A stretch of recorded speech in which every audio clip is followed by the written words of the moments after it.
Welcome to the RuPaul's Drag Race recap show for season 7, episode 8, titled Conjoined Queens. My name is Joe Betance from the podcast Catching Up, and I am joined by my amazing co-host from the podcasts Big Silly Homo and Cocktails and Cream Puffs. Please welcome Donna Elizabeth Suggarz.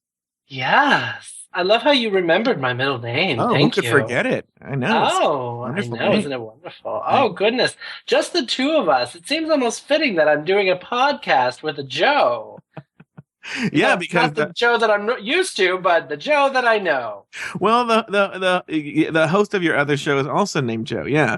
So now our usual co-host Daniel Brewer is in Wisconsin, and he meant to join us today, but he's having some sort of internet trouble, and so he swears. If he's in a hotel, I'm sure it's terrible. Yeah, why is the internet in a hotel so bad? Because they don't want you in your hotel room. They want you buying internet. They want you buying porn on the TV or out in the bar. If they gave you good internet, you wouldn't pay for anything there. That makes sense. Yeah, so I talked to Daniel on the phone. He was saying, because I was like, well, can't you do this? Can't you do that? But even the part of it is he couldn't even download the episode. So he saw it at a bar. Yeah, he saw it at a bar, sort of, but they were being loud because I guess it was a big Trixie Mattel crowd. And so people were just going crazy. Yeah. This was the week for Hello, my prediction. I know. Yes. You're prescient. You're the regular Gene Dixon. I'm making an old, the week I make a Gene Dixon old timey reference and Daniel's not here to appreciate it. This week, Latrice Royale returns for no reason whatsoever, and all 7 eliminated queens show up for a chance to return to the competition. To no one's surprise, Tempest de Jour and Sasha Bell drag their partners Ginger Minj and Jaden Dior Fierce to the bottom 2. Even less of a surprise, Trixie Mattel returned and Jaden Dior Fierce was sent home packing. Ms. Donna Suggarz, any initial thoughts on the episode? I do not.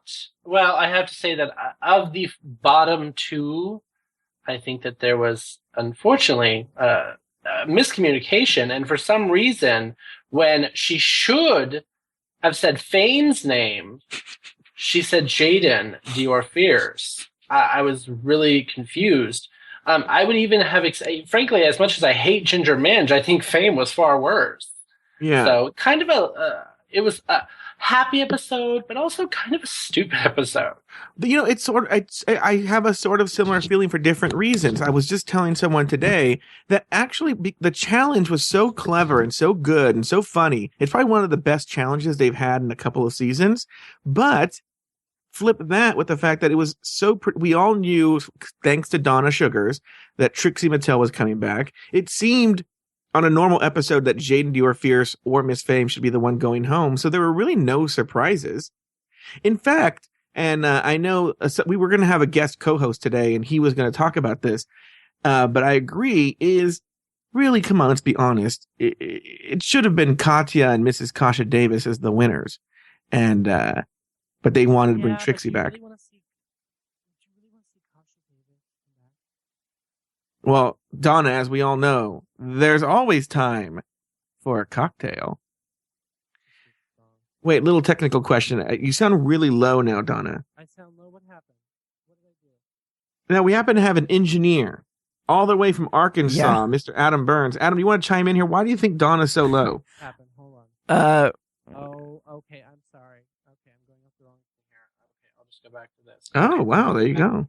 Better? Okay. I like how all the listeners, their impression of Adam's going to be like, all I was going to say is there's some volume on your end because it's not you. It's the fact that I'm using my headset today. Does that sound the same? Oh, no, it sounds better. That's better, yeah. Yeah, that's because this is my microphone instead of this giant professional monstrosity. Okay. I'm glad I could fix it. You guys continue. After Max's elimination, Jaden washes off Max's lipstick mirror message. Stay kind, stay gracious, stay humble. I love you, darlings.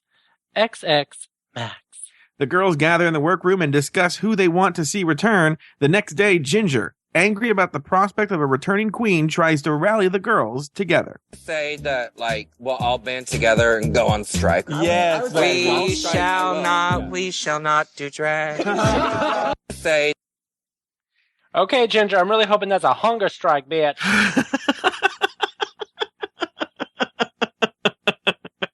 Well, you know what's so funny is Ginger Minge reminds me so much, and we've talked about this on the show, as your other co-host named Joe.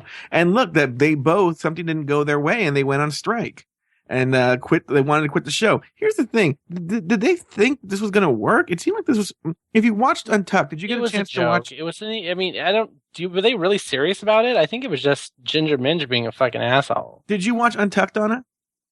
I have not had a chance to watch Untucked. They get more into I've been in the process of moving. I'm sorry. They get more into this in Untucked, and it seems like Ginger was being very, very serious. She talks on Untucked about how she really tried to get some sort of. Now, I don't think they were going to really go on strike, but it seemed like Ginger really wanted to get together a group of the girls and talk to the producers and sort of put their foot down. That they didn't. Good. You know what? I wish Ginger had done that. I wish Ginger had talked all those dumbasses into leaving so that they could just give the crown to Trixie now and we can save ourselves 3 more boring episodes. Well, it's true. What's so funny is, did they think like, oh, we're going to go in there? Because obviously they plot out this show way before those girls even get there. So do they think like, they're going to go, oh, okay, we'll just give up an entire episode that we already have plotted out because you're mad because of something that of a game we're playing on the show. Yeah. Welcome to the game. If you can't handle it, leave. Bye, Felicia. No one's going to miss you. But yeah. So I think, at first I thought the strike thing was a bit of a joke too, but no, I think it seemed like Violet seemed to be part of this too, but they were really upset and they wanted to. But here's the thing. If you were going to really do something like that, it's something you would have to have all 7 queens do it, and still they would just fire your fucking ass and bring all 7 queens back, the other ones. Yeah. And then just choose from them. Yeah. So that was a really silly move. Okay. For the mini challenge, RuPaul brings Latrice Royale back for a surprise visit. Latrice! It's like seeing Sharon Stone, except, fat and black. That was Katya. I fucking love Katya. Oh she my was God. really on fire this episode. She was. This was all about Katya. It really was. Titled Orange is the New Drag, this week's mini challenge had the girls create their best prison couture. Ex-convict Latrice got the game started with her signature catchphrase. Get those nuts away from my face. Wasn't that from an episode from a challenge she did where she was dressed as a prison guard before, right? It was the acting challenge where she was out of her comfort zone and she was told by the director directing her, just go out there, just go out. And he said, I could make this into an entire series. Yeah, well, yeah, I would. It is so funny to hear her say that. In the end, Kennedy Davenport with her ashy knees won the mini challenge. Now, this is a mini challenge. We don't get to see a lot of these, Donna, but it had to do with a look. They had to create a look. This time it was prison couture. What were your thoughts on this challenge, Donna Suggarz? I thought it was it was another, I found that they're kind of scraping the bottom of the barrel for ideas here. This reminds me of the challenge where they were taking the Snuggies and they had to make them into something couture a few seasons back there. I think that they kind of rose to the occasion. They put out some funny stuff.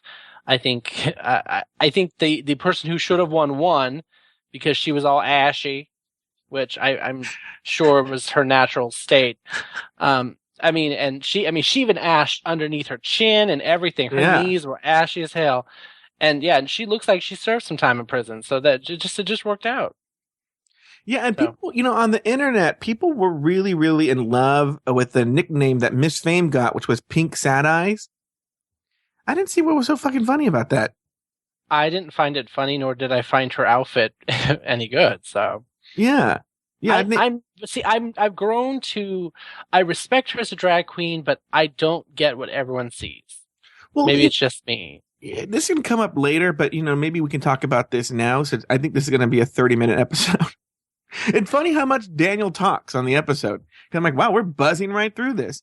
But on Untucked, Kennedy gets into a conversation that I didn't pull the clip because, on Untucked, it's hard to pull clips because they don't really boil it down. You'll have a 3-minute clip, and I'm not going to play a 3-minute clip on here. But they jump back and forth a lot. They do, yeah. So it's really tough to do. It's a rough edit. But on Kennedy, Davenport was talking about how, one of the criticisms she got was that she is a pageant queen, but yet she points out that every time she's won a challenge, it's been for comedy. And she wants to know not only that, Miss Fame chimes in here, and I want to get your thoughts, Adam. She says, well, but she almost makes the point, well, what's wrong with being a pageant queen? Not everything has to be a comedy challenge. Not everything has to be a comedy queen. There are other types of drag queens besides comedy queens. And of course, Miss Fame had a lot to say about that. What do you have to say about that, Donna Suggarz? I think if you look at who's won, you've had a very wide gambit of people who have won. You've had beauty queens. You have not had a real pageant queen win. You have seen mostly people with real talent. I think pageant queens are their own type of drag. It's just not my kind of drag. Now, let me ask you this. Do you think it's just different. That's the thing. I've heard that term bandied about pageant queen. What is there a definition for that? How would I know a pageant queen if I were to see one? Because they perform in pageants. Oh, but there's not a specific look to them, or pageant queens. Okay, depending on this is when Joseph Buhecker should have been here because he himself performed in pageants and was a title holder for Buffalo. Mm-hmm. There are different pageants, and these queens are almost too perfect. Most of them will have lips and cheeks and various implants. Some of them get fake tits. Some of them go a long way to be this perfect thing, and their makeup it's too perfect. And there's a very distinct makeup style that you see with the pageant queens. If you look at the makeup done by Kennedy and Jasmine, mm-hmm. that's pageant. It's very pageant. It's done in a very specific way, and they almost do it that way every single time. Like these girls, it's paint by numbers. They do that makeup every time. In the drag community, is it seen as a negative, or is it seen as one type of queen? Okay. Frankly, when it comes to the drag community, from my little interaction with that community, pageant queens are just another type of queen. Depending on where you are. When I was in St. Petersburg, Florida, pageant queens were the fucking top of the shit. Because in the South, pageants are huge. Yeah. Right now, just saying that you were on Drag Race is huge. Yeah. That's become kind of its own category of drag. But it's like, you go to areas and you will see every type of queen. You will go to New York and you will see some pageant queens. You will also see a lot of comedy queens. You'll see these, how do I even say this? Omnisexual, where they're kind of still boy, but still girl, no tits, kind of very couture kind of drag. You see different types of drag everywhere. Some is regional, some is not. It's different. We have every color of the rainbow. I don't know. I wish I knew more about it, but let's move on. As promised, during the main stage maxi challenge, Rue brings back a former contestant. To no one's surprise, Trixie Mattel walks into the workroom. But it's a trick. In reality, RuPaul has brought back all 7 of the eliminated contestants. Katya is not too happy about that. God damn it!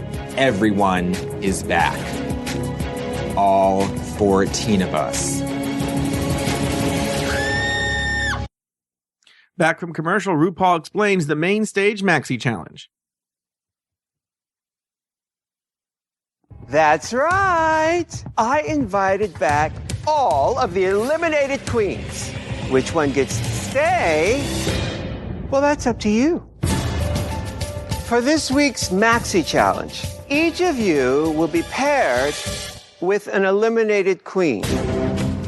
And you'll be in charge of making her over as your twin, as your conjoined twin. Oh my God. Eliminated queen in the winning pair will return to the competition!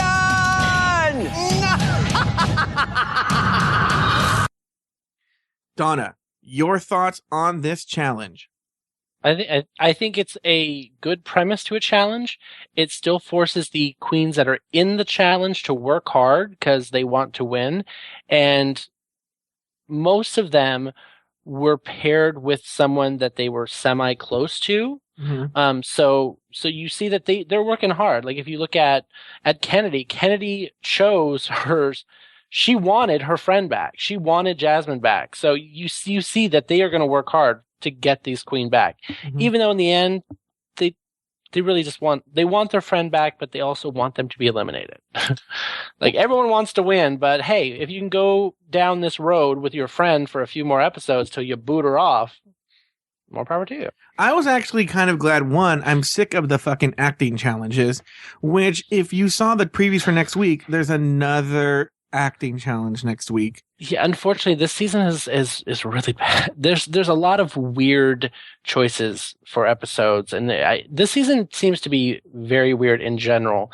Without ever getting into editing, I don't know what choices are being made, but this is a very weird season, and if this is how the show's going to continue, I can't see it lasting much longer. I really can't. I really think it's laziness, because I think it's easier to write an acting challenge than it is to do any other kind of challenge, because the other ones take some sort of cleverness or, imagination. This one you can like, okay, how about now we're going to put the queens in an old movie, or now we're going to put the queens on an old sitcom. It's laziness, but I think that it's kind of leaning towards certain queens. So you get to a point that you're like, are these challenges specially made to get rid of people that you don't want to win? Like, it's a very confusing kind of feel, because you look at it and most of these challenges are really geared towards beautiful, funny people. I mean, come on. It seems like lately it's sort of been that way.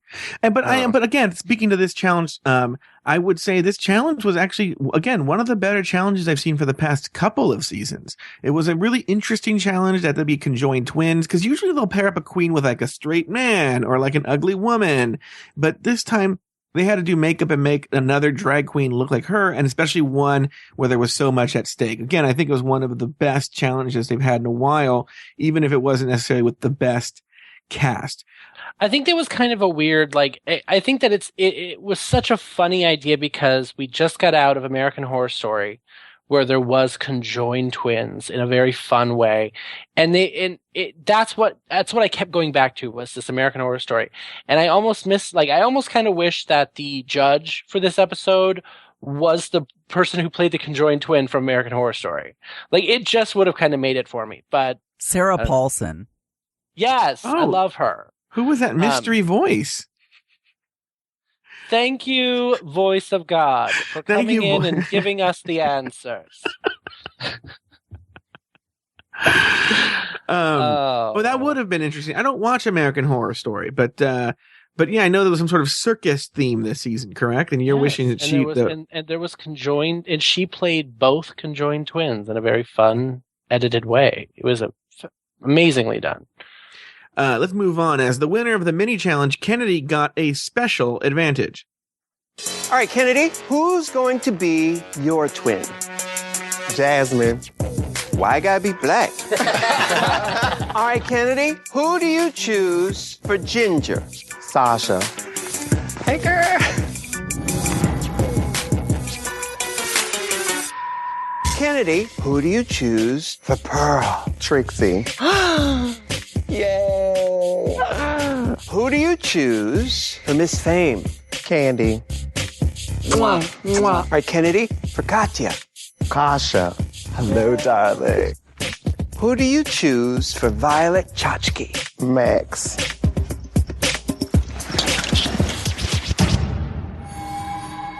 Now, the suspense is killing me. Who did you pick for Jaden? Tampy. Kennedy knows exactly what she's doing. I could see the cogs turning. There's nothing physically alike about the two of us. And I'm not doing blackface. It kind of would have helped. Yeah, I think it would. I mean, let's throw that out there. Like, if she had done a little bit of a darker foundation, that might have helped a little bit. It came up a little bit on the show, but it came up big time on Untucked, where Tempest confronted Kennedy on Untucked about her choices. Before we get to that, though, Donna, what did you think of Kennedy's choices? Do you think they were strategic for her, or do you think she was just trying to do the best job possible? I think that the only one that was strategic in a negative way is that I really think she gave Ginger the boob contestant, because, I mean, considering they were joined at the boob, that's funny. Sasha Bell, I think, is probably one of the worst queens this season. And the fact that Ginger was immediately given Sasha Bell was like, I think to Kennedy, Ginger is her main competition. And I think that's what you saw with this challenge. Because if you look at it, Katya gave Kasha Davis and Kasha Davis are a great pairing because they're both funny. Violet and Max, it was kind of a throwaway because they're both kind of skinny and pretty. Mm-hmm. Trixie and Pearl, I think, was a hysterical match.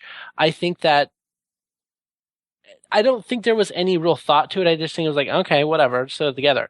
And then it was like, oh, okay, we'll just throw the white dude to Jaden since that's all that's left. She doesn't care. I think the only one that was strategic was Ginger. Yeah, and that's one of the points Kennedy made was if she goes point by point on Untucked, and yeah, if you think about it, Kennedy and Jasmine, that sort of works. Violet, she said she tried to go with people who they might kind of look at each other, like each other, or help each other. They work well together. Violet and Max could easily pass for each other in with the right makeup, which they did. They did a wonderful job of. And I mean, Katya and Kasha Davis, I mean, really were hysterical. And so I don't know if Kennedy fully expected that, but it was great. But it's one of these things, though. It's funny is, wait, hold on for a second.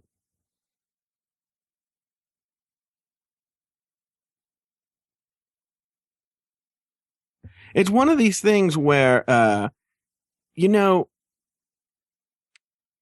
she's left with Jaden and Tempest, Yeah.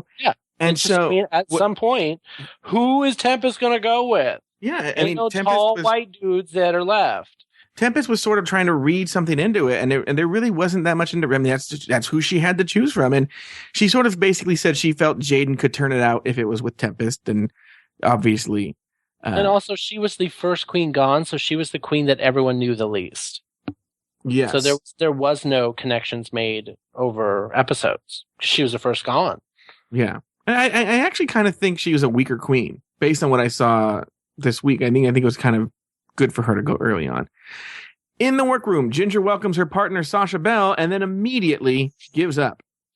The greatest line in Drag Race. All right, I'm glad you're back. If anybody had to come back and be my partner, I'm glad it's you. That's the fucking lie. I'm not happy to see any of these bitches walk back in because I have fought too hard for my spot here to have somebody go take a month-long vacation to come back and join the race. So what are we gonna do, girl? It seems like everybody else is gonna be like joined at the hip or joined at the head or something. We gotta do something that stands different.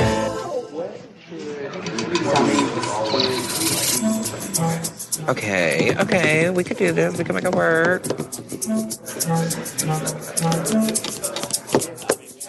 What if we connect at the boob? Like just share one big boob? Yeah. No, I like it. Yes, we need to be funny, but it's a design challenge, so we actually have to look good too. Sasha Bell don't sew. I don't sew. So, I don't know what the hell we're gonna do to make this sewing challenge work. It's season 8, bitch. Learn to sew. Yeah, how do you not know how to sew? Class and an annex. Even if you hand stitch something, it's not that hard. We're going to revisit this, but do you think at this point, because it comes up again in Untucked, that they said that as soon as Ginger, the second from this moment the challenge started, Ginger had given up? I don't think that she had given up. I think that she was left with someone. I've said from the very beginning that I believe Sasha is one of those people who has watched every episode of Drag Race, and the only reason she got into drag is because of Drag Race, and her only life ambition was to get on Drag Race, and she has no creativity, no original ideas. Every outfit you saw her in, every wig, everything you got was shit she bought on eBay. Like this, there's nothing creative or new about her. She is a manufactured RuPaul's Drag Race queen. That's like a super fan who got on the show. I mean, really, that's the perfect way to describe her. That's exactly what she is. So, of course, she sit there and stared at the ceiling until Ginger came up with something.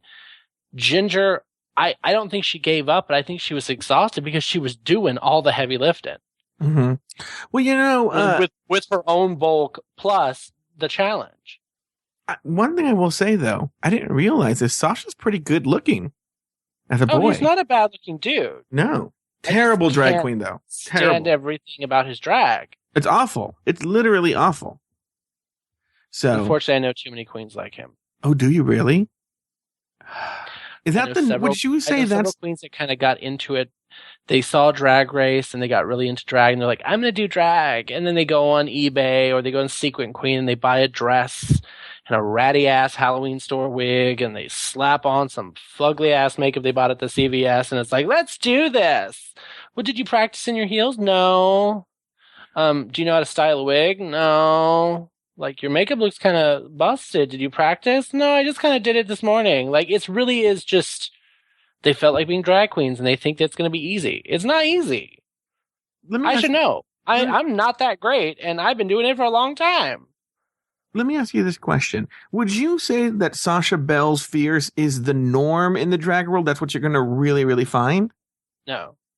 Oh. No. So the bar is set higher than Sasha Bell. Oh yeah. The drag queens I've seen here in Buffalo are amazing performers. They make some weird decisions. They think that they're dancers when several of them are not, but they set their own bar high and their looks are always amazing. I've yet to see a drag queen here whose look isn't great. Some of them need some makeup tips. Of course they do. I mean, every drag queen has to learn makeup in their own way. But yeah, no, that kind of queen is unfortunately far more prevalent in Los Angeles. Oh, really? I would think Los Angeles would have really good drag queens. You'd be surprised. Because Los Angeles and Orange County and the Inland Empire are all so close together, unfortunately you see a lot of mediocre queens coming into that area and thinking they're going to get big, and they go to little bars that have drag night competitions for newcomers, and then you get there and you're like, you busted. Like, you really just need Sophia Lamar there saying, you're busted. What? Okay, you're popping up a lot of questions. Question number 2. Do you think Drag Race has produced another generation, a new generation of queens who only know Drag Race? Is that necessarily a bad thing? It's not it's a fine line. I would say that it's a bad thing because of Sasha Bell. Oh. I say that I'm sure that there is people who have realized this is my chance to be creative and have done creative things, and Drag Race has helped. I don't know. And unfortunately, until I want to see the next couple of seasons of Drag Race and see what happens, because I have a feeling that you're going to see a far more Sasha Bell types. Oh, really? I have a feeling, because you really are. I mean, where else can you go? There are some drag queens who are adamantly against Drag Race because they don't like what it is. There are some seasoned queens that will never go on that show because they know they're not going to win. And they think that the show's really stupid. But then there are those queens that are like, I'll never go on that show. And then you find out they audition every year. Mm-hmm. So, I don't know. It's a phenomenon of itself. What city would you say is the best, or some of the best cities for drag? Maybe more than one. What are because you're saying LA is not a very good city for drag. What are some great cities for drag? There are great drag queens in LA. I mean, some of my favorite drag queens are LA. I love some LA queens. Every city has a different type of drag. If you go to San Francisco, you're going to see a lot of different types of drag. You go to Portland and Seattle, and there are drag queens everywhere. I haven't been to many places. I have been to LA, I've been to Vegas, and I've been to New York and Buffalo. So I know those drag queens. If I had to rate those cities together, I like my LA queens. Mm-hmm. Because they're fun. And some of them have started to branch out into doing live singing, more performance. I love one of my favorite shows is you go to, and there's some queens there that it's like a Sunday brunch, and they sing some gospel that will knock you on your ass. That's great. Really? Absolutely amazing. That's why I'm going to take Adam when he's visiting Los Angeles. Yes. Yeah. Drag queen gospel breakfast. Let's move on. During the team visits, Miss Fame talks and talks and talks. She's got such a balance and a fearlessness about her, and I'm like, girl, your energy is just what I need. And there's been moments in my life where clear conversation, it's like it goes right in my head, and I want to be able to show who I am. Girl, just shut the fuck up. Just shut up. A long-running joke on the show has been that Miss Fame can't get Rue's corny joke. Rue has finally had enough and reads Miss Fame on her biggest weakness. So, Miss Fame, in the past, you've talked about just being too cerebral and in your head. Yeah. And in fact, while we're on, how is your head? You know, I was talking with her. I said, when you... See, now, that's it right there. So you just missed that joke. I missed... Wait a minute. Stop it. You have to listen. I've said that to you several times. how's your head? The answer has been roaming around, but you have to listen. So I'm going to ask you again. Miss Fame, how's your head? Fine. I want to talk about Miss Fame here. I think we're coming to the end of our time with Miss Fame. Donna, could she really be that stupid? I don't think it's that stupid. Frankly, I'm watching this whole time going, what the fuck does RuPaul, I don't understand what the joke is. Like, I mean, I honestly didn't get the joke until the runway when she finally gave the right fucking answer. And I'm like, oh, that's what Ru wanted this whole time? Oh, you didn't get it the whole time? A sexual reference? I honestly didn't get it. I didn't get that Ru wanted the sexual reference. How's your head? No complaints. Okay, I didn't get that that's what she wanted. So I would have been right there with her. Like, it's fine. It's kind of big. Needs a lot of makeup on it. Like, I wouldn't have known what to say. But she does think way too much. She overanalyzes everything. Yeah. So I'm trying to decide if they're building her up to go pretty soon, or if we're seeing she's going to be around for a while. Because I'm thinking, if I'm thinking in the future, if I'm thinking ahead, if I'm thinking about what's to come on Drag Race, it seems like her head seems to be nearer the chopping block than any of the other queens so far. But unfortunately, this was the perfect challenge for her to have been on the chopping block, and she wasn't. Well, I think they wanted, and she should have been. I wonder almost if they were trying to keep her for another week because they're trying to, because I think there is some unfinished business. But is Miss Fame the one that went to school with Trixie, or somehow there's somebody who's connected? Two of the queens are connected in some way. All I know is at certain points earlier in the season, there was a lot of touchiness, and I'm like, are they all kai-kaiing? Like, I'm hoping so. Like, don't think that it hasn't crossed my mind, but, yeah, I don't know. There's some oddness in this. All right. Well, I'm sure we'll hear a lot more about Miss Fame when we get to the runway look. During Ru's visit, Kennedy explains her choice of Jasmine as a partner. And why did you choose Jasmine? We come from the same background as far as drag is concerned. Okay. And plus, I can make her look like me. If you're really good, Jasmine gets to stay. Because I really like that. I feel like she has a lot to offer this competition. Yeah. So hopefully we are the winner so she can come back. Wow. You're gonna whip it good. Whoop these hoes' asses, honey. Bitch, don't fuck it up. Yes, ma'am. Listen, you all get back to work, and I'll see you in a minute. All right. Okay. All right. You see where the fire is, though, right? Bitch, I'm back up in this piece. Now, I will say, I pulled this clip mostly in anticipation of what Daniel would have to say. Daniel was a fervent hater of Jasmine Masters. So I pulled some Jasmine Masters for Daniel to go on a rant about. I don't know if you... Yes? Joey swears that Jasmine Masters looks like a Muppet, and swears that he looks like Janice from the Muppets. Like, you know what? He says, I want you to put them side by side. They look exactly alike. I see that. At the same time, I'm just like, okay, whatever. I'm kind of over it. Like, I'm kind of over her. Like, when we talked about, oh, which queen do we think is coming back? At no point did I ever think in my mind, oh, well, yeah, Jasmine Masters. Like, I didn't even cross my mind. I only had one choice. Yet Kennedy really, really firmly believed, again, and this was like emphasized in Untucked, but Kennedy really, really was under the impression that Jasmine belonged there and should have been there. And I'll be honest with you, not that I felt she should have been there, but I thought Jasmine had a lot more to show. And to be honest with you, after this episode, I didn't really think so. I think we saw everything that Jasmine Masters had to offer. I think, unfortunately, these bitches rest far too heavily. I hate the queens that are too much about the game, but at the same time, you have to realize it is a game. Yeah. Like, this is not summer camp. She didn't go home early because she got stung by a bee or something crazy. She got eliminated.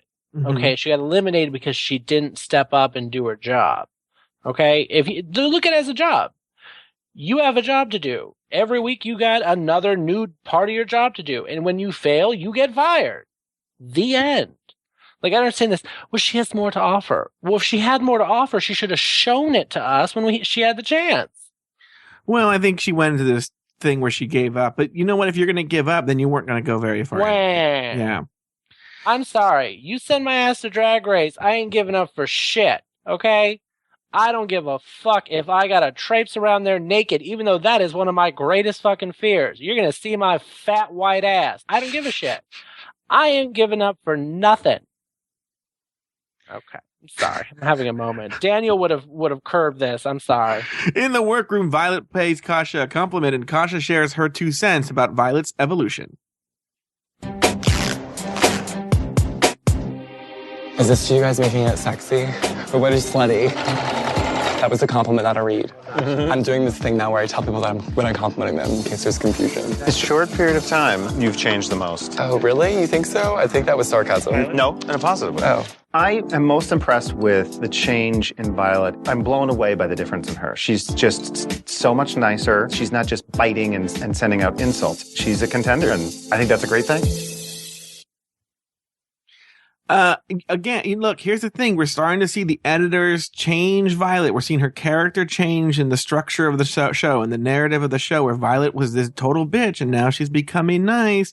I think they're angling for her to be, I think this is making a strong case that Violet Chachki is going to be in the top 3. Donna, your thoughts?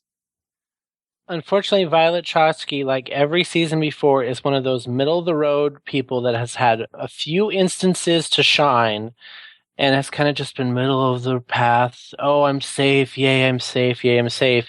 And when you finally get to see her, like when there's no one else for her to hide behind, she'll fall flat on her face. Oh, I actually think that she turns it out on the runway, that her weaknesses have been on the acting challenges or any of those weird challenges.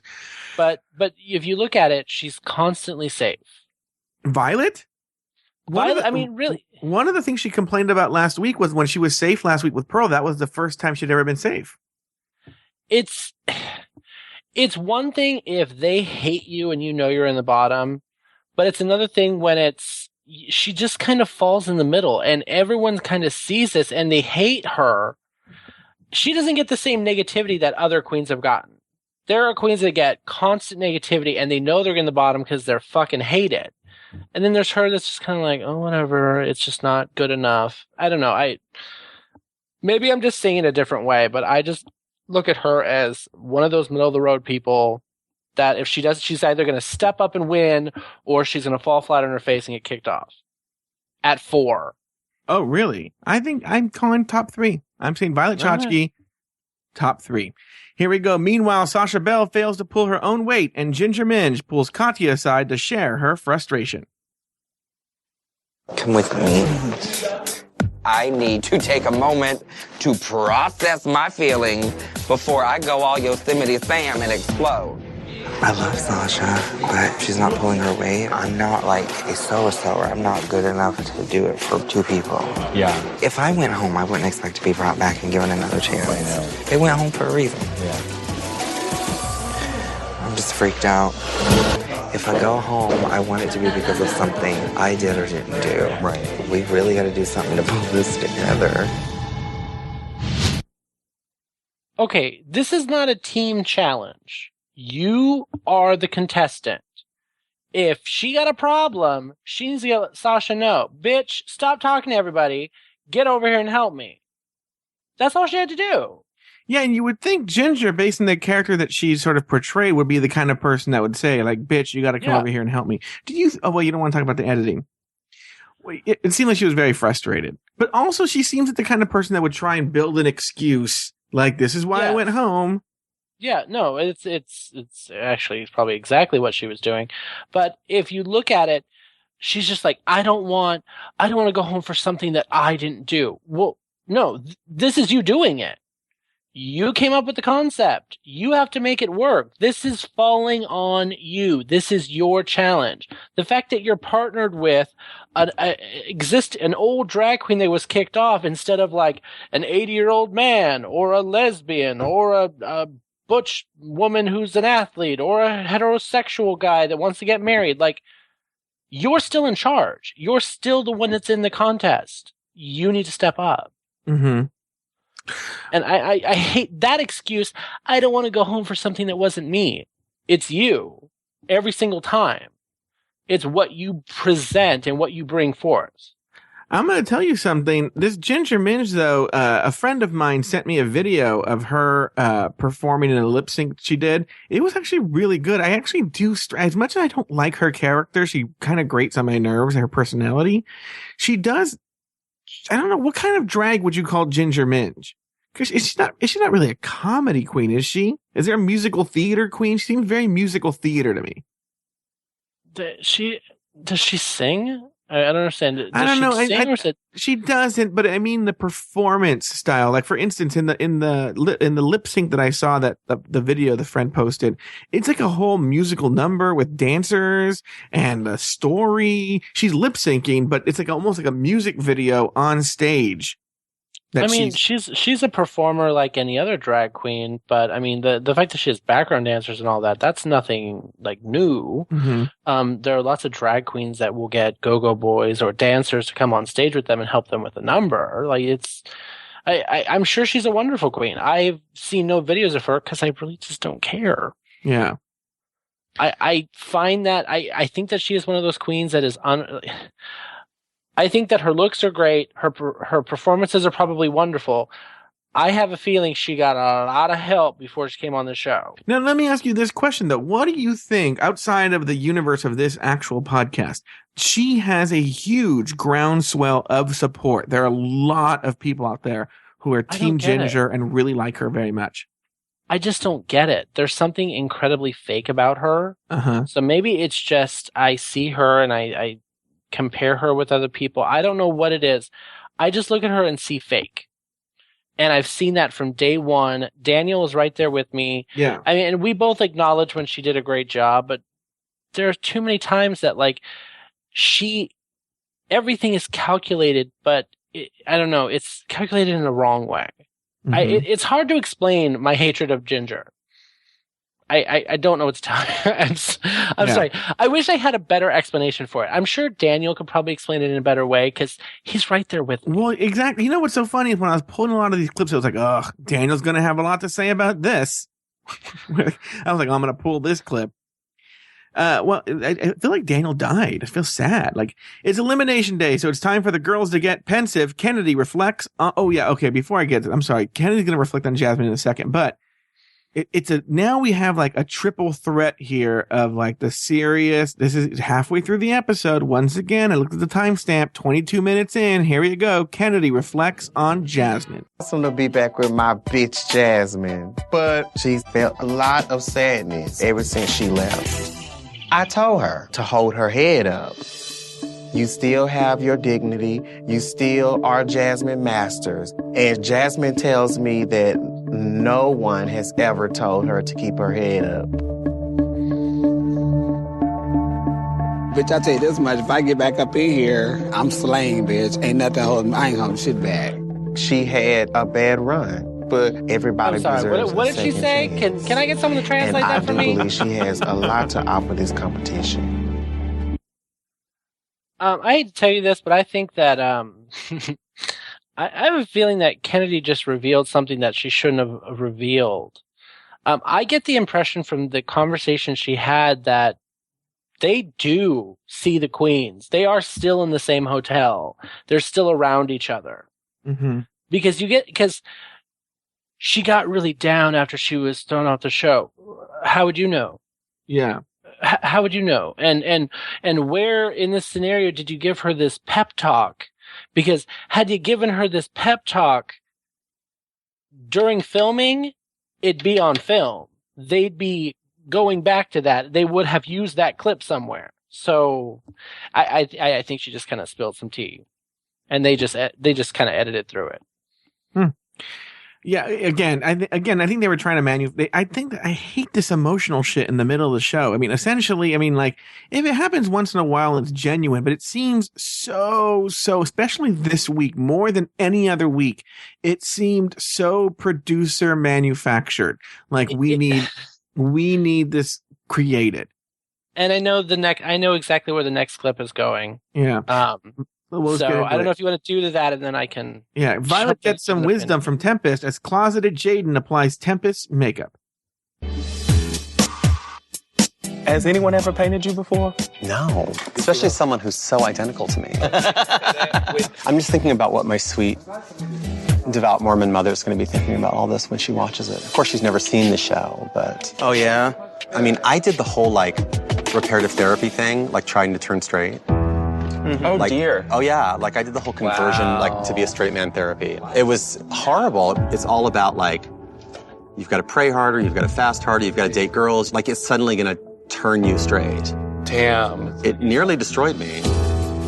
Being able to talk about our personal issues and talk about our disastrous upbringings gives us an opportunity to show those kids who are struggling themselves that there is someone who can empathize with what you're going through. You know, like the suicide rate in gay kids is like way above the national average, right? It breaks your heart. It's crazy. It destroys lives. Lucky for you, you know, had a realization about who you were in reality. I mean, it's kind of a miracle, and it's kind of something I'm really grateful for every day. If you can help one kid live another day, then it's worth it. Donna, you have thoughts. What are they?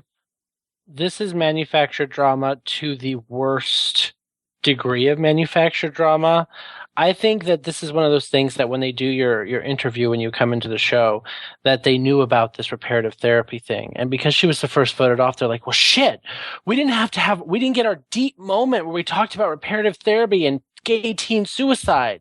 Oh, wait, she's back. We got to fit it in somewhere. Yeah. And if you look at it, like, there are these manufactured drama moments that are just so stupid. Like, I always think back to the season with Willem, and now I can't think of the bitch's name. She was in the top 3, and she was kind of the shady bitch. You know who I'm talking about? Willem season, that wouldn't have been... Fifi O'Hara? Fifi O'Hara. I think about Fifi O'Hara, and at one point Fifi's like, well, I was in a car accident. Oh, and it was a terrible accident. Bitch, you got a DUI. Okay, let's not lie. You were driving drunk. Like, okay, is that true? Let's call a spade a spade. And it's like, Raven, like, well, I have problems with the law. Yeah, because you can't stop driving while you're drinking. Like, it's like, and it's like, it's kind of like, they take like, oh, I stubbed my toe. Where's the music? Oh, God, the pain when I stubbed my toe. It was, oh, God, I don't know how I got through the day with the pain from my stubbed toe. It's like, it's ridiculous to me. And yes, reparative therapy is a terrible thing, but it's like, how can we fit this deep moment in? We have to get all the nuggets of sadness out of these queens before we send them all home again. Like, it's like, okay. You know, that's the thing, though, but I'm also going to criticize Tempest, because there's something about Tempest, having seen her on the first episode, having seen her on the first Untucked, having seen her on this episode and on the last Untucked, where she showed up with an agenda. She was going to be the older teacher. She's always teaching people, and she's going to be like, I've done this, and I'm going to teach you. She's Queen, Pardon me? Joe, she's a teacher. Her job is a teacher. Yeah, but she teaches sewing for a living. Yeah, but there is that sense like, I'm going to go on. I guess maybe she has that sort of teacher quality about her, but she goes on there. She's always going to tell people how it is. And I sort of think like she had this, I think the reparative therapy was, I also think that it was also a producer manufactured moment, but she knew she wanted to talk about this. And since she had been booted, gay teen suicide, she had to find a way to fit it in. Yeah. And she was going to try and cram that in no matter. So someone could have said, like, anyone need a ride? She'd be like, someone say suicide? Because she was. Yes. So, she was going to fit that exactly in. But moving on, again, they got another third moment, and they couldn't go for 1. They couldn't go for 2. They went for 3. As Pearl does Trixie's makeup, Trixie shares the heartbreaking origin of her name. Oh, I forgot about this. Shit. I had a stepdad too, but we weren't really close. Mm-hmm. He was super abusive. I was over it. The police actually took me out of my home when I was like 15. Oh, wow. That's pretty sad. Yeah, it kind of sucked. I think especially with abuse in the home, you don't really have a clear perception of it because it's all you know. Right, exactly. I had a really hard time with my stepdad. Like, if I was being too sensitive or acting too feminine, especially, he would call me a Trixie. You know, for years, that was like one of the worst words I could think of. So I took that name Trixie, and it used to have all this hurt to it, and I made it my drag name, and now it's something I celebrate, something I'm so proud of. If I hadn't gone through all the horrible shit that happened when I was little, Trixie Mattel might not even exist. Okay, I actually forgot something. Can there be any queens that just come from a good home with 2 loving parents and happy siblings? No, I know, apparently no, not. exactly. Well, look, yeah. And what the fuck how is Trixie an insult? I'm confused. Is it something regional? Like, is Trixie like a weird slang for faggot for somewhere? Yeah, I don't. It's funny. I was thinking the same thing. It seemed a little convenient, but I think it was a good story, even though if it was manufactured. And Now to completely go away from this sad moment, I have to say something about Trixie. Yeah, she has a gigantic nose, but there's something still so incredibly sexy about her as a boy. Trixie is a very sexy fully put my finger on it, and I want to try. I think you want to put your finger in it. Now, I want to go back to something that we mentioned earlier. I want to go back to this reparative therapy because, Donna, you and I have a friend who actually would have a lot to say about reparative therapy, having been through it. I wish there were, I don't know if he wants to come on the air, but I really wish there was somebody who Are you talking about me? Oh, Adam, have you been through reparative therapy? Not well. Wait, what? It wasn't reparative therapy. I went to this place in California actually, and it was part of a church, and I can't really call it reparative therapy though. I mean, it was just basically they tried to quote help you. It's not that they try to turn you straight, but help you live with your urges, so to speak. So they didn't taser your balls and all that crazy shit? Okay. Did they show you straight porn or anything? No, it was very tame, actually. We just went to church all the time. Like, every time the doors were open. And, morning devotionals and prayers and, church this and church that and all this kind of stuff. Now, I went to a therapist one time, who did tell me that I should just make myself masturbate to straight porn. He's like, just no matter what you do, just if you're gonna do it, you pull out straight porn and just make yourself do it. Now I'm going to tell you something. I only went to him once. I'm going to tell you something. I would go to this therapist. I'll tell you why. I'm going to confess something. I love me some straight porn. If the guy's hot, okay. I gotta admit it too.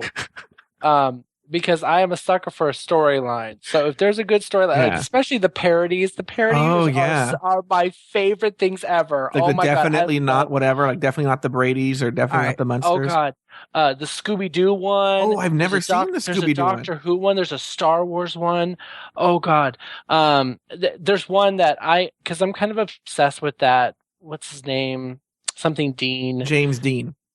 Oh, he's very pretty, and he does one where he's like, his girlfriend is upstairs, and he goes downstairs to get something to drink out of the fridge, and his girlfriend's mom comes home. Oh yeah, and then he's got a halfie, and it's like, well, obviously my daughter didn't do her job right. It's fucking hysterical to me. At the same time, I'm like, okay, he's hot, but it's just so funny to me. I love a storyline. I love shitty dialogue. It's my favorite part of the adult industry. Yeah, more shitty dialogue. I love me some straight porn with a hot straight guy. I just love to see him tear up some vagina. So I would have been totally behind that reparative therapy. Now, Adam Burns, when you were there at the church camp or whatever, did any of the campers hook up with each other? No, this was a very small program, and I was really at the time, I was the only one there kind of going through that. It was very it was just a little church outreach thing that they had. So, code for they were all ugly. No, there was the guy who ran it, who was like in his 70s or something. So of course, me, I'm not gonna go for that. Yeah. And then there was another guy who was training he was like the assistant to that guy, and he wasn't my type either. And there was no one else there. God, how unfortunate. Just me. So it was just me and like a 40-year-old and a 70-year-old. At you, and it was like throw a lesbian at you, like, okay. My favorite part was I went ballroom dancing with this lady from the church who liked to go to ballroom dancing lessons. Were they trying to keep you gay? That ain't gay. So I learned ain't nothing gay about ballroom dancing, apparently. And she was a Mexican lady too. Her name was, I can't remember her name. I think it was Reina or something like that. But anyway, we learned salsa. We learned two-step. It was fabulous. What's her name? It's Raina Men. Yeah, exactly. Only on stage. That's just that's like religious counseling. Like I am almost tempted. Like I would love to go to those programs where they shock your balls and all that, because I'm like, what is this supposed to do? Like, I mean, and short of you waterboarding me until I'm brainwashed, like I don't understand how that works. Like torture makes you like vag? I think what they're thinking is going to be some sort of reverse Pavlovian experiment kind of thing where you're going to associate bad things with the shock. Yeah. Vomit. Yeah. Some sort of thing like that. Now, Adam, I want to get into this. Adam Burns, I'm curious because you're listening, because you're engineering the show for us, because Daniel isn't here, but you actually hate drag queens, correct? I don't hate drag. Oh my God. I'm sitting here on a show with Donna Suggarz, right? And no, I'm outing you. I do not enjoy, drag shows at all. Like, I don't enjoy drag. I don't hate drag queens. I just don't enjoy the shows. Have you watched RuPaul's Drag Race before? I have, and we even tried to start it this season, but I just found it, I don't know. It's just not for me. This was a bad season. Not, I mean, we watched the one episode, maybe it was the episode 1 or episode 2, cause Mark might have already started it, and they were doing this thing where they jumped over this pit of balls or something and had to make this beautiful pose or whatever. No, that's season 6 with Ornacia. Oh, that wasn't even this season. That was okay. Last season. Yes. It's, I don't blame you, but you're at least not vocally negative. There's an unfortunate group in the gay community that think that drag queens are hurting our community, that we are the blackface, soft shoe dancing of the gay community. You know what I'm talking about? Like the Bojangles of the gay community. Yes. They think that drag queens are dragging the gay community back. It's like, okay.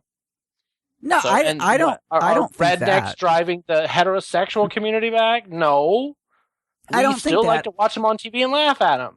I'm going to be honest, and Donna, Okay. you're gonna be mad at me about this, but for it just doesn't seem like, I don't see much talent in someone going out there and lip syncing poorly to some song that someone else wrote, someone else sang, and whatever. And I understand, that there's a talent to the makeup and to the comedy aspect and to the dancing and stuff. I understand, but I don't know. It just doesn't do it for me. So, whatever. I tried one of my. That's just one type of drag. I guarantee that we'll see. And you went to Divas with us, and Divas was very much lip syncing.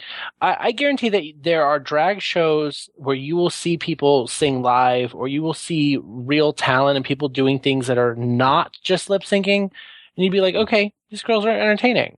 It's just the drag shows around you are just not those kind of shows. But Adam Burns loves comedy, so I think he would like Bianca Del Rio, who's really just a stand-up insult comic dressed as a woman. I mean, she's Lisa Lampanelli, just with dick and far skinnier. And that part of it, I do think is talent when drag queens are comedians as well. Like Divas, the host, Frank Marino or whatever his stage name is, he was very funny. Or she was very, whatever I need to say. That's the other thing, she, he, which do I say? But yeah, no, I do not enjoy watching drag shows for the most part. That's fine. I mean, and that's perfectly fine. I mean, some people love them, some people hate them. Okay, that's fine. I don't like watching swamp people, but I know some people love that show. Donna, Adam's sitting right there. I didn't say he was a swamp person. Oh. He is from Arkansas. Are there swamps in Arkansas, Adam? Not so much. I mean, maybe marshy areas. Is there bass fish? Isn't it bass fishing where they just put their hand in the hole? What? Have you never seen the show? No. I saw one. It's called. I'm like, they put their hands in like fish nests or something. They put their hands in these holes, and the fish will like swallow your hand, and then you pull your hand out, and you've got a fish on your hand. It's like, and you caught a fish. Oh my, Adam, that's a good question. Adam, what is the most rednecky thing that you do? It's called. Daniel's like, what does this have to do with drag? It's called noodling, by the way. Noodling, yes. Yeah. And one thing that is popular where I'm from is something called frog gigging. And frog gigging? What's that? Frog gigging, and you go out with big pitchfork looking things, and you hunt frogs. You basically spear them with this big pitchfork thing, and then you cook them and eat them. Ugh. Do you do that, Adam? Some people eat frog legs. You know what? I've never eaten frog, and I've never been gigging. My brother used to do it. I've had frog legs. They're not terrible. You know, I don't know if I do anything that's especially redneck. I have a really southern accent, I suppose, as Joe, you remind me all the time. I apparently sound like Scarlett O'Hara.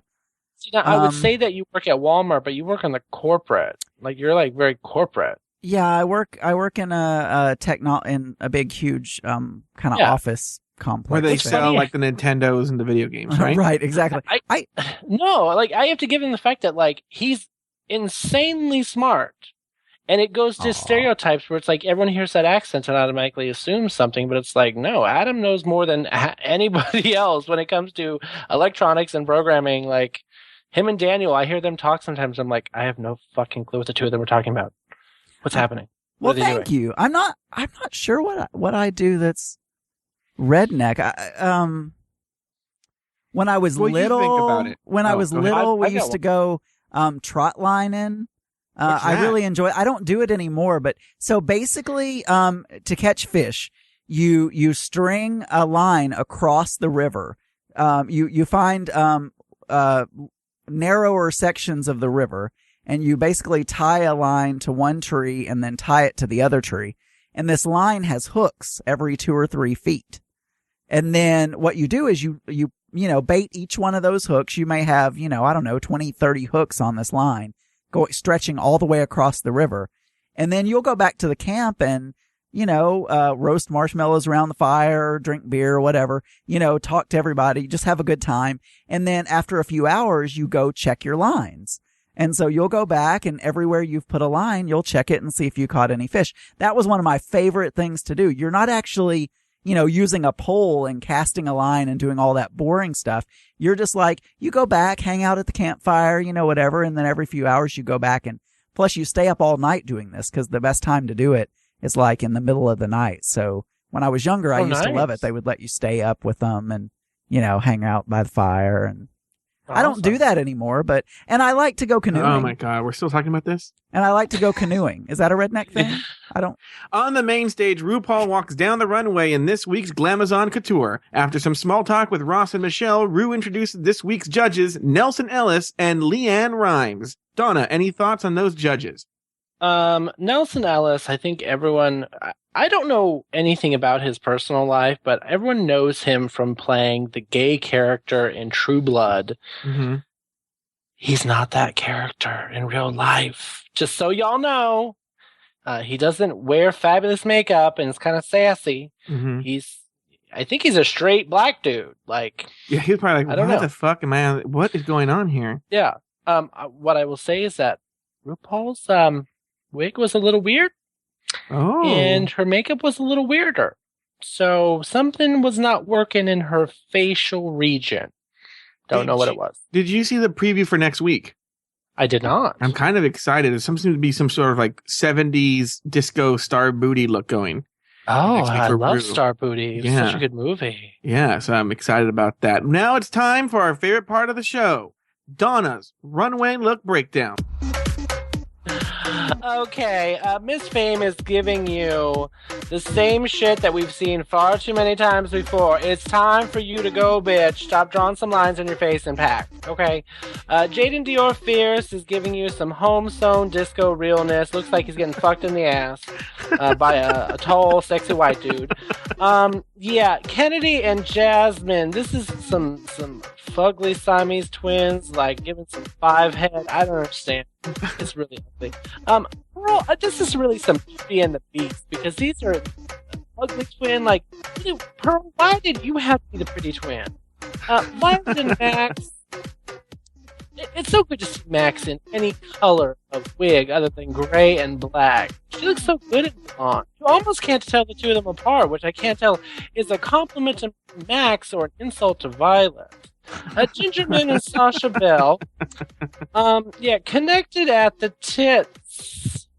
Yeah, I'm sorry, there's no joke in there. It's just the entire thing is a joke. And Katya and Kasha Davis. I'm pretty sure I've seen this exact woman on the bus to Reno. I'm just trying to imagine Donna on a bus to Reno. I've been on. I should have said Vegas because I've been on a bus to Vegas, and as have I.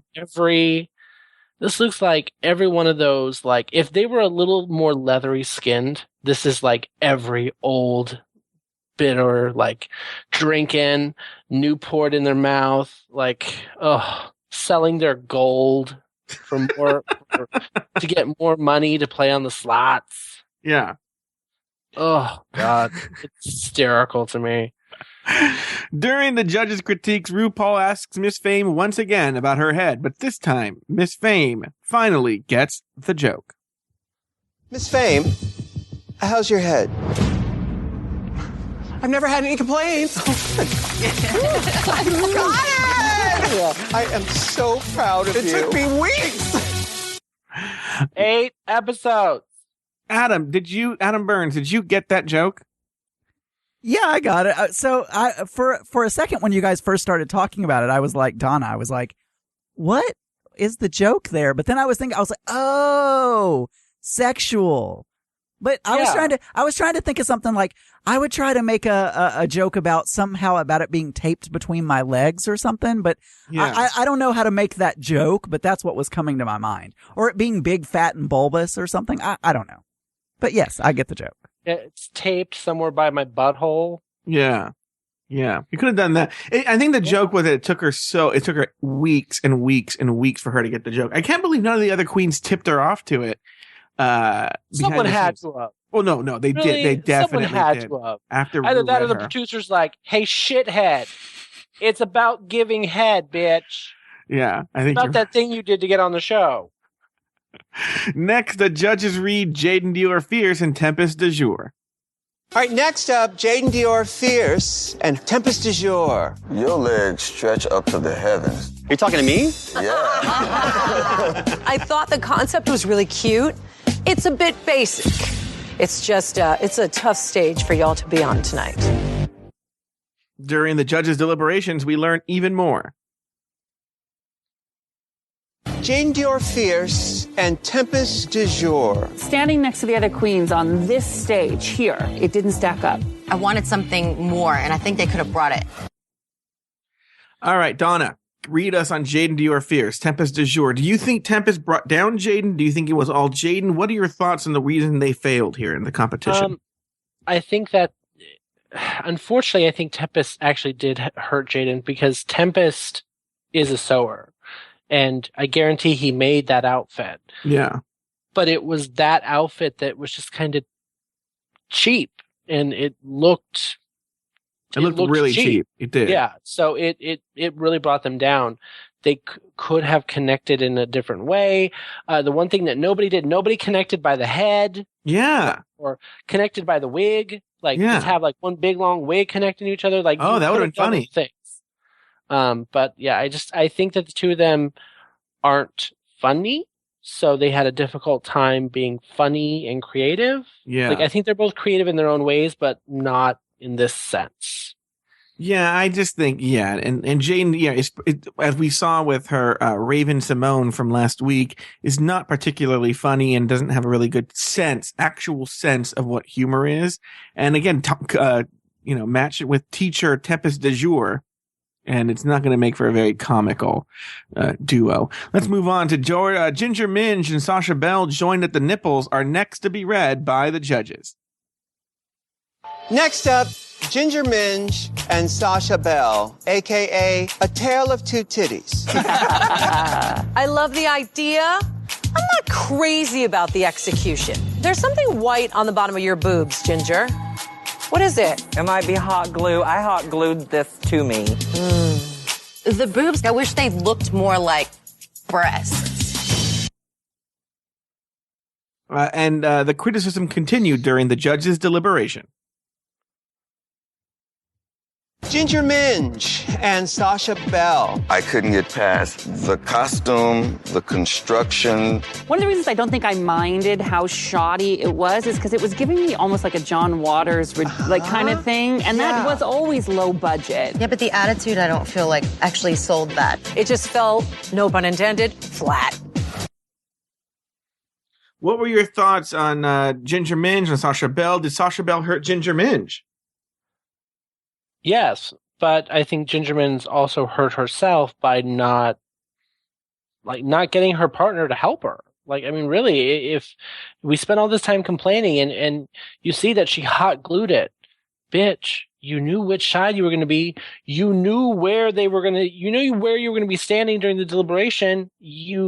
Did you purposely put some hot glue there so that they would point it out? So you can be like, well, my partner didn't help me and I didn't have a chance. Like, that's what I was kind of waiting for. I was really waiting for her to throw Sasha under the bus.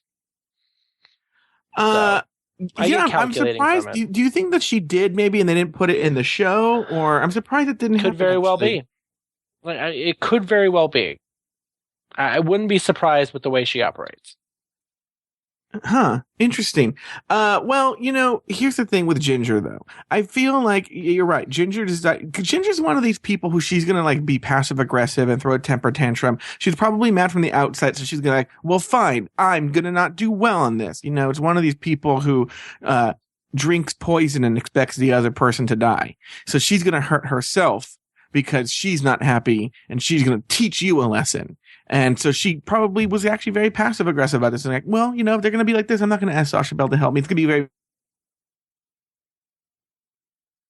She thought that might help her case later. Now, what's funny is yesterday. So I watched this show yesterday after recording my podcast. So me and Joey actually sat down and watched it. The other Joey. And what I said at this moment was, this reminded me of Pandora Box first, the All-Star season. Yeah. Where she hated her partner so much that she sabotaged herself and she was the first one to go home. Yes. That's the impression I got with Ginger Minge. I could see that in this case, it happened to work out in Ginger's favor. But you're right. I don't think it was any different. I think Pandora Box also quit too. RuPaul calls the girls back to the main stage and announces the winners of the competition. Pearl, as a conjoined twin, the judges found you creepy and sad. Pearl, congratulations, you are the winner of this week's challenge. Trixie Mattel, that means you're back in the race, girl. Woo! I'm back! Yay! I thought I was 4th episode queen. Bye. I thought it was maybe I'm first, and now I'm second chance. Oh, I want to play a really quick clip before we get to the discussion. They gave Pearl her prize. Now, Pearl's from New York City. Listen to her prize. Pearl, you've won your very own custom website from Squarespace. Plus, a fabulous weekend in New York City. Oh, hey. What? You live there, bitch? Why? That is the worst price. Okay. A free website and a trip to New York City? Do you know why this is such a deep read against the show? And me and Joey yesterday both looked at each other because we both saw this. Squarespace is the sponsor of RuPaul's podcast. Yeah. Like, girl. And Untucked. What? You don't got any other sponsors? Like, that's kind of a weird thing. Like, who has their own website like that anymore? I don't know. That's what do drag queens. I feel like drag queens mostly use Facebook now for what they need to do. Drag queens really use social media. They use social media sites and Instagram and things like that, and that's how you get people out there, because you don't get more popular from having people come to your website. You get more popular from getting followers and likes and shares and things like that. I'm gonna actually go on Square, and they're like, "Oh, Squarespace gonna meet with you." I'm gonna actually look It's great. No, it's an absolutely great website, but not for drag queens. It's expensive. Yeah, I was gonna sign up for it at one point, and it is expensive. Now I'm looking up Pearl right now on the computer. It says Facebook, Tumblr, her wiki. I don't see a Squarespace ad close, even anywhere near the top. I don't see one. Instagram, there's Paul. You know what? Maybe I'm gonna go to her Instagram. I might have a website on there. But I want to see what her Squarespace looks like. Oh, it does? It probably doesn't. Because she probably didn't do it. ShopPearlLiaison.com. It doesn't even, but you know what? It doesn't. It's not, and it's powered by Shopify. There is no Squarespace website. She doesn't have one. Interesting. Just all I'm saying. Moving on, RuPaul announces the bottom two. Oh, I'm sorry. Sorry. Trixie Mattel. She's coming back. Donna, what are your thoughts? Do you think she's going to last long? Do you think she's going to go to the distance? Do you think that was a good choice? Tell me what you think about Trixie Mattel coming back. I think that this is vindication for her. I think that the reason that the clear winner of this challenge, Katya, did not win is because the producers do have a say in who comes back to the show, and they clearly wanted Trixie back because that is what the vast majority of the fans of RuPaul's Drag Race wanted. So the fans got what we wanted. Yeah, there was a narrative already set because you're right. Katya and Kasha Davis, hands down, should have won the competition, meaning I don't think Mrs. Kasha Davis should come back. I mean, I think it was all Katya, but meaning that would mean Mrs. Kasha Davis would have to come back, and they didn't want to do that. They wanted someone who's a real contender, and so they brought back Miss Trixie. But I'm gonna be a little opposite than you. I do differ with you and Daniel here. I've seen her stuff, and even on the show, I don't think Trixie's that funny. This is. I think we have not had the opportunity to see her funny on her own. I think that the challenge that she got voted off for, she had to make a team funny, which is where she had a problem. I guarantee if you give her a comedy challenge on her own, you will see why people say she's funny. Okay. Because if you look at her videos on YouTube, she's hysterical. So. I don't know. I've seen her videos on YouTube. I've only seen lip sync videos. I'm like, it's like one of these things where she puts on funny glasses or a funny. Maybe I'll have Daniel or you send me clips that I should watch. I've only seen a few, but it's always like, look at me in these funny shoes, and I'm like, okay, it's not funny. Moving on, RuPaul announces the bottom two contestants. Jaden Dior Fierce, your disco inferno did not set the judges' pussies on fire. I'm sorry, my dear, but you are up for elimination. Ginger Minge, you served tatas with ha-has, but the execution was womp-womp. Ginger Minge, I'm sorry, my dear, but you are up for elimination. 2 sets of conjoined queens stand before me. Ladies, this is your last chance to impress me and save yourself from elimination. The time has come for you to lip sync for your life. Good luck, and don't fuck it up. Okay, now, Donna, I know where you stand on this, but I have to ask the question. Did Ru put the right 2 people in the bottom 2? No. I unfortunately, I think that I have to think that Ru or the producers or someone made a conscious decision. Jaden is not a terrible lip syncer. Fame has yet to be on the bottom. She has yet to lip sync. She doesn't do that. They like Fame. They knew if you put Fame up against Jaden, that Jaden would wipe the floor with her. So they put someone who they know was a better performer, who was slightly less bad in the bottom.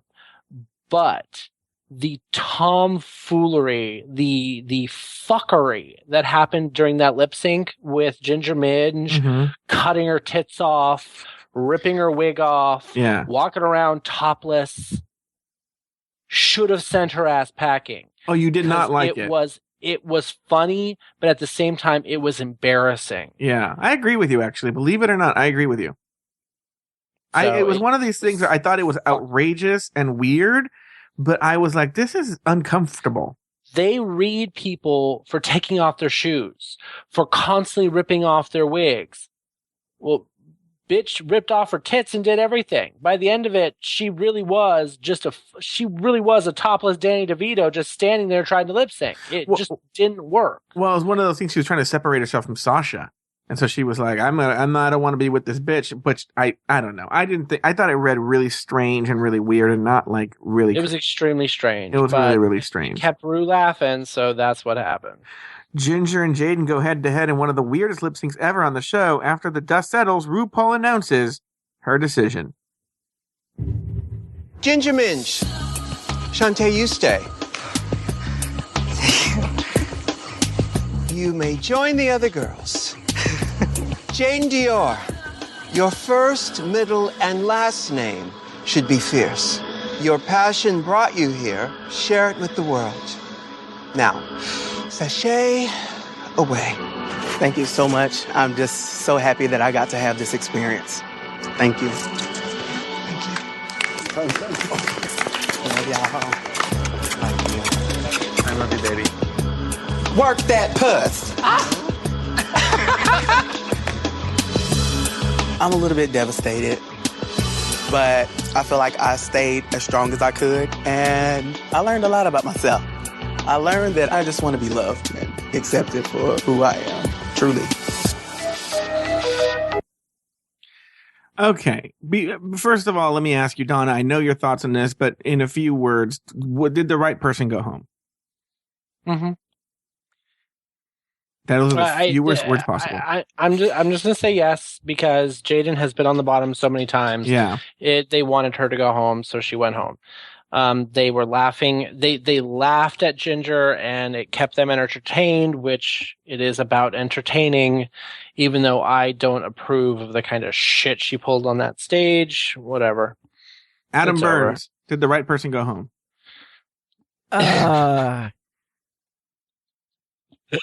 Yes, absolutely. Oh my god. Yes. Okay. I wish Daniel were here because this is something we bitched about with Mrs. Kasha Davis, where they didn't have us hear her say there's always time for a cocktail till she left.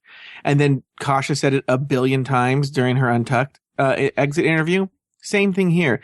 Clearly Jaden was trying to make a phrase here with like this. What did she say about the puss? Do it for the puss or something like that. I don't know what it was. Clearly, this is her catchphrase. Clearly, she's making T-shirts. Clearly, there's a song coming out. Clearly, she's waiting until tomorrow before she comes out as transgender. Yeah, exactly. So, but she's actually coming out as a lesbian boy.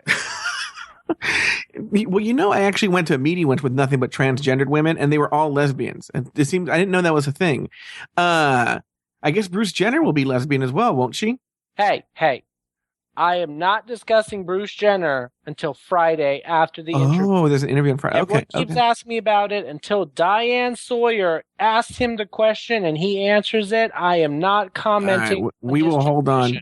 We will hold on till next week. Donna, any final thoughts on the episode? Any predictions for the future? Anything that you have to say about wrapping up the show? I have no predictions. I have no feelings about the future of the show. Right now, this episode was so calculated and so manufactured, if that's the right word, that it's kind of just left me like, ugh, I'm kind of like in withdrawal. Like, I just need to get this episode out of my mind and hope that next week is something fun and good so that we can move on from this fuckery that was this episode. You know what I think you're touching on? It's something that we got a hint of last season, and I think we're seeing it even more in spades this season, is it's seeming less like a competition and more like a predetermined, predestined crowning of a queen that they want to put in there.